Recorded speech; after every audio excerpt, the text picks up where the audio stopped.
Howdy, folks, and welcome to Moose Podcast number 358, Calling Unique Individuals. How are you folks doing this week? We got a little respite from the heat, but boy, it's coming back. Boy, my heart goes out to all those folks over in Maui. Love that part of the island. Spent some really great times there. So, yeah, it's hard. There's a lot of people who are very adversely affected by wildfires. Some of it is just so tragic. So I hope most of you had a great week, able to move forward and enjoy what life is presenting us. Fall does seem to keep marching on here in the southwest corner of Montana, and I'm not sure I've got done all my summer chores yet, so I'm not sure fall is really what I'm looking for, but the light is starting to move over. The critters are coming from the south. Forest really kind of swelled up this last week. Means some great photography is ahead. So hope you're ready to make the most of it. Again, this is being recorded using the Adobe Podcast Beta. Transcript will be on the blog post for this particular episode. Hopefully it will help you get a little bit more out of the podcast. Hey, Bedford's Camera, bedfords.com, home of the Moose discount. They've got a clearance sale, for lack of better terms. They haven't actually put a label on it, but their used camera gear, they are blowing it out. I saw a killer price on a Z6 II kit, basically mint in the box with a 24 to 70 killer price. There's a bunch of great gear there, new or used, and really great people, great advice, great service.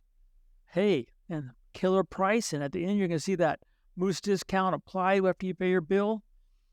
Bedford's Camera, these guys, they make it possible for us to follow our passion. Give them a call, tell them I sent you.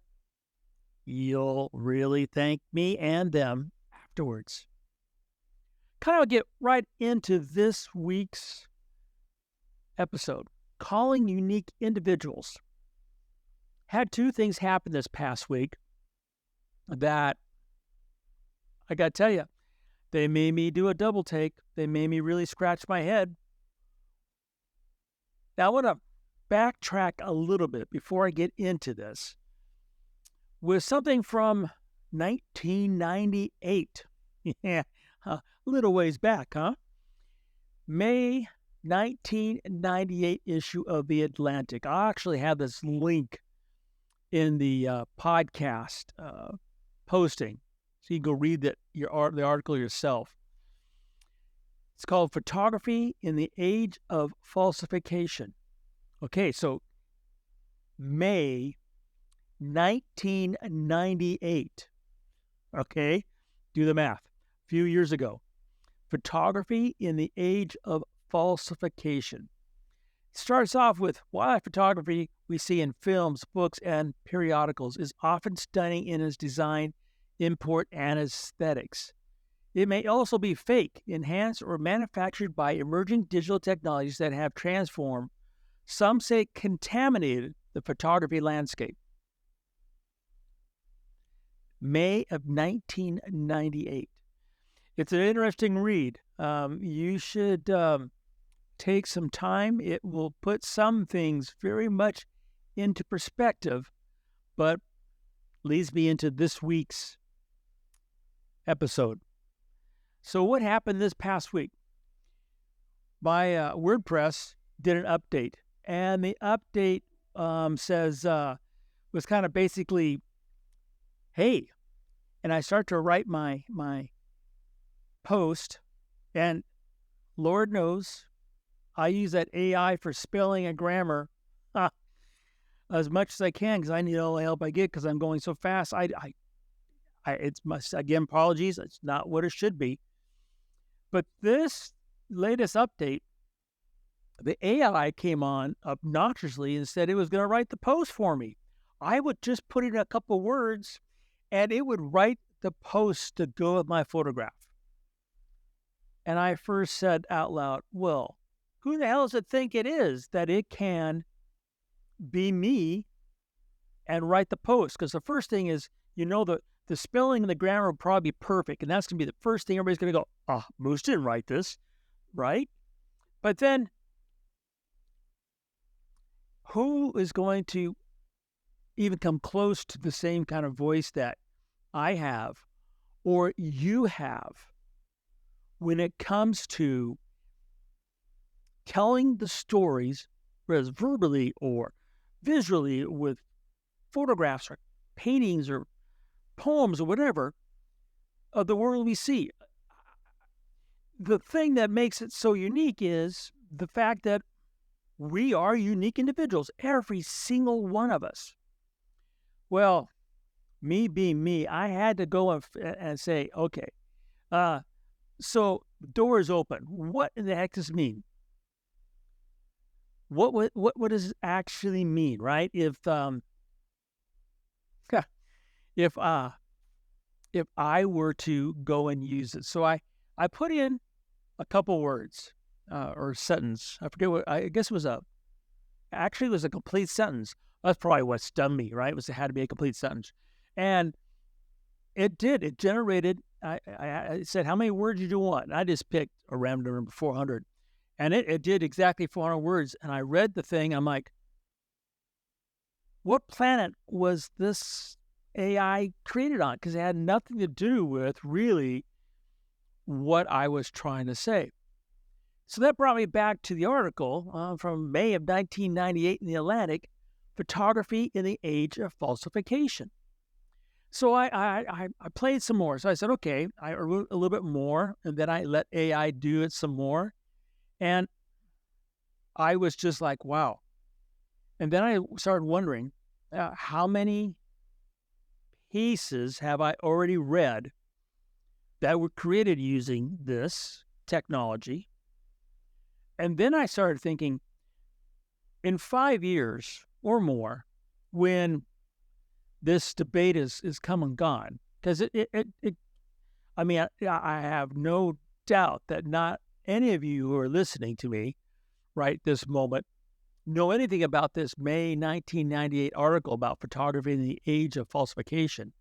It still boggles my mind that in 1998, digital was already, enhancing and transforming and contaminating, as the article would say.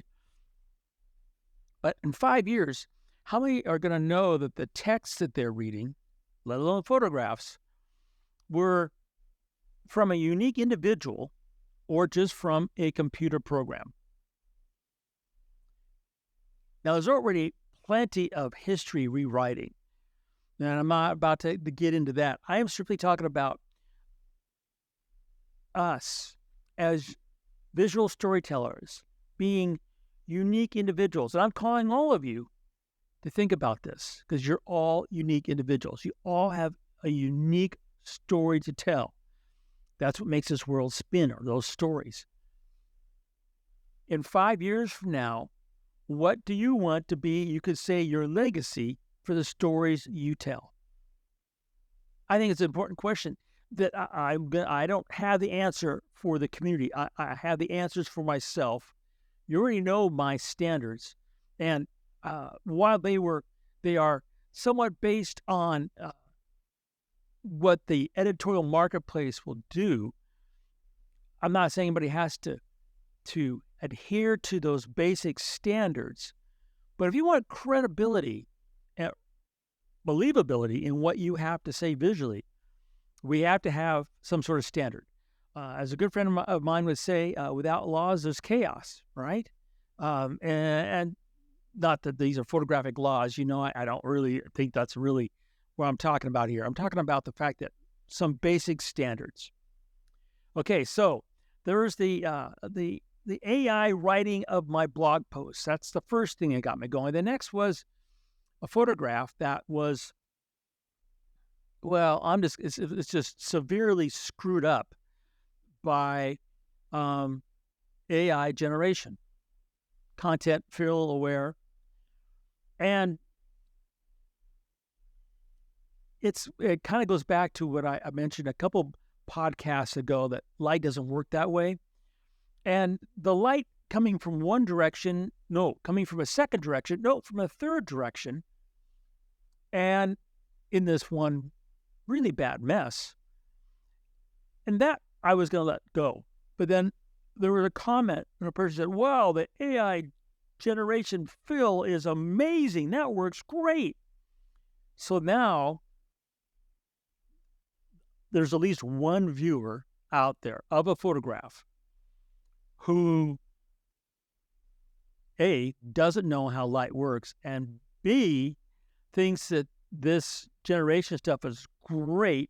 So it's not really hard to say probably they're going to use it, not knowing what they are setting forward and in motion for themselves, their photography, and their storytelling, and, of course, their believability. It is disheartening. It is concerning.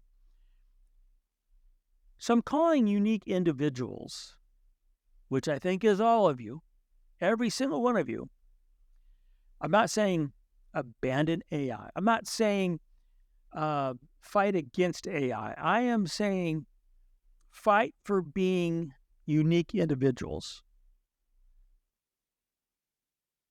Go down a path telling your unique story.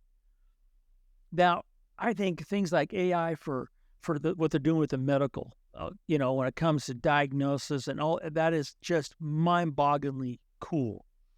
On the flip side, I think some of the AI stuff they're doing that really infringe on civil rights is really, really bad.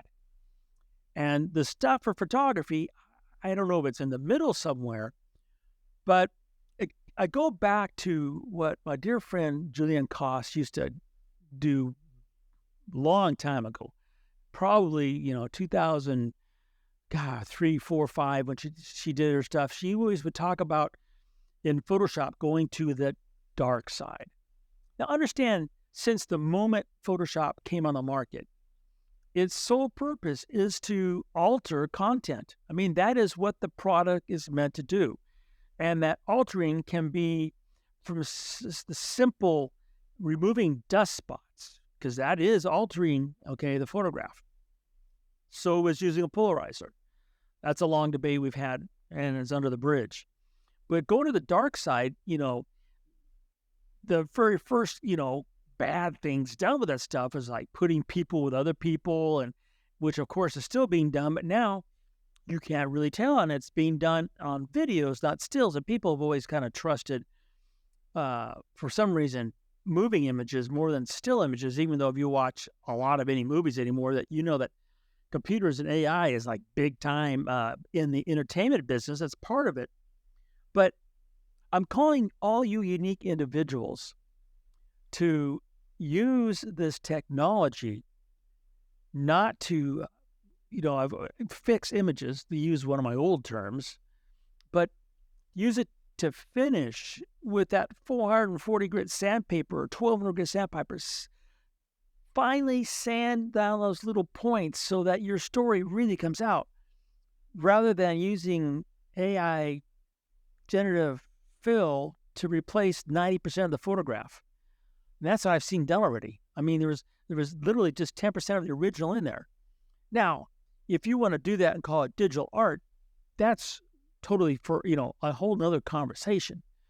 But when you replace 90% of a photograph, that's not a photograph anymore. And it probably isn't your photograph.